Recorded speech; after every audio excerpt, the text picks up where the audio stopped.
Now that we're past the holiday season and all of the Christmas cards have been made and hopefully posted, it's time to start working on something else. Birthday cards, perhaps. Hi everyone, I'm Yana Smakula and I'm hoping you will love this video. If you do, give it a thumbs up and subscribe to my channel. Ring the bell too to be notified of every new upload.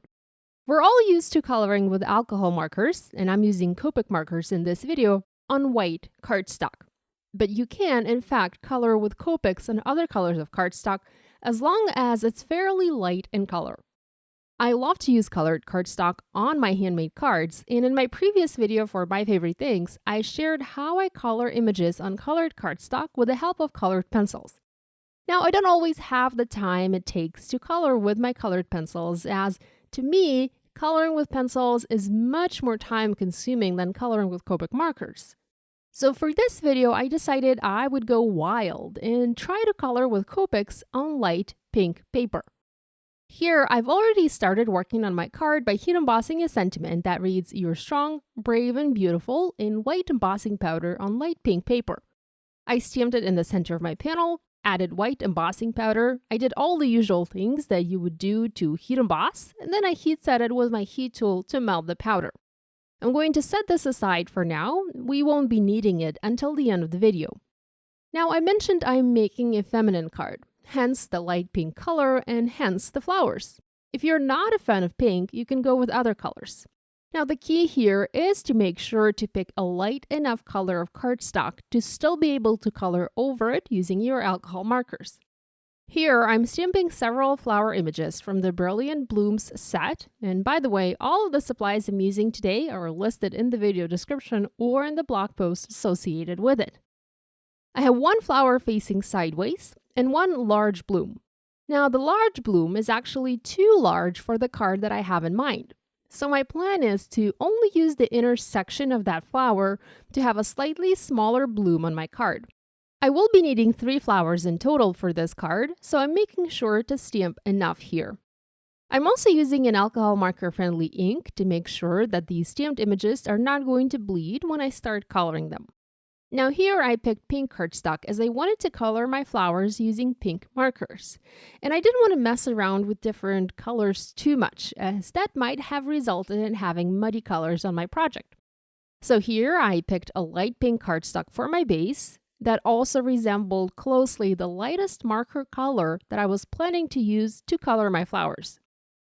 I went with my favorite color combination, which is RV09, RV14, and RV13. I also tried a lighter variation of this combo, skipping the darkest RV09 and adding the lightest RV11 color. I'm definitely no pro when it comes to coloring with Copic markers, but what I am is a person who loves to experiment. So while my coloring will never be the most sophisticated out there, I do try to find a new thing to try every time I color. So here I've colored one of the flowers, and I'm coloring that inner section of the other flower, the large flower that I plan to cut out. Anytime you want to use a floral image in your card, but the flowers seem too big, see if there's an inner layer or an inner section that you can cut out and use. It's a nice trick that lets you stretch the use of your stamps. I went ahead and die cut the sideways flower using a coordinating die, and I cut the other flower using my scissors. Since that was an inner portion of a bigger flower, I couldn't really use a coordinating die for it, and I cut it out right up to the edge of the stamped line. Next, I'm stamping leaf images on the same light pink cardstock, and you're probably thinking that I've lost my mind, and that having pink leaves is not the best idea. But these are not going to be pink. I tested coloring on pink cardstock using green markers, and the green wasn't affected much, so I'm going to color these using my markers green. You're probably thinking, why not use white paper for all of these die cuts right away? And you can, by all means, use white paper here. But if you do, your die cuts will have a white outline to them. Now, there's nothing wrong with it, but I didn't want mine to have a white outline. I wanted them to seamlessly blend with the background, hence the use of pink cardstock. Now, these die cuts, once finished, will look like as if they are part of the background, even though they are a separate layer. You could also have masked and stamped all of the images and image clusters on the background directly around the sentiment, but I am personally not one to do much masking, and if I can skip it and avoid masking my images, I will. I used G99, G94, and YG03 colors to color the leaves, and you can see that this pink base did not affect the colors much. Now, once my coloring was done, I die cut those out using a coordinating die. Now that we have all of the parts and pieces ready, we can start working on the background and assembling the card. Lately, I've been loving diagonal stripe backgrounds on my cards, and I thought I would make one for this card as well.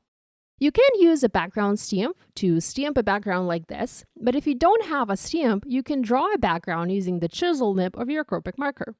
Here, I'm using the lid of my stamp platform as a surface to create the background on.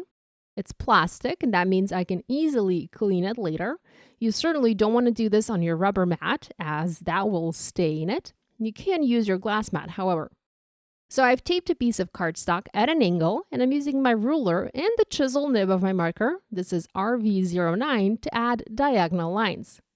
I just go over each line 2 or 3 times to have an even ink coverage. Now I've adhered the diagonal background onto the card base. It's an A2 card, and adhered the pink panel on top. Now I did trim it to 4 by 5 1/4 inches, and here I've positioned the flowers over it. The way I placed the flowers, they overlap the sentiment slightly. To still be able to read the sentiment, I decided I would heat emboss these covered sentiment parts over the floral images in same white embossing powder for a seamless look. So I quickly did that, and next I used glue for some of the images and foam adhesive for other images to adhere everything in place. Now, because the images had a pink outline to them and not white, if they were done on white paper, they created one seamless looking card front. I also decided I would heat emboss Happy Birthday sentiment in white embossing powder at the bottom section of my card.